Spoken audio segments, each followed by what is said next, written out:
Whenever that behavior happens in front of you, what problem is being created? I don't care about the behavior as much as I care about the problem it's creating.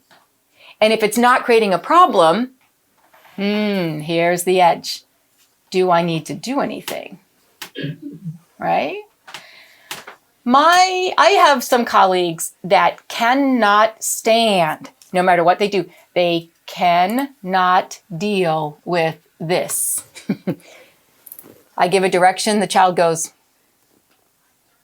see that? Rolling your eyes. I have people who get into the biggest power struggle over rolling their eyes.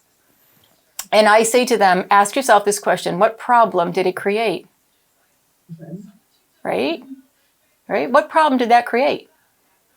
I don't like it. Aha. And there lies the problem. You don't like it. That's all fine and good. It didn't create a problem, though. So don't make it a problem. That's a piece of a person taking control of they're not creating a disruption or a refusal or anything like that. They're just reacting of something that they find that they don't want to tolerate. They're doing it internally. We can see it. It feels like disrespect to some people because based on our automatic thought, that's the way we were raised. Does it mean I might not have a conversation with that kid on the side that says, hey, I noticed that you roll your eyes a lot, all right? You might want to get a handle on that because if you do it to your boss someday later on, it's not going to be good.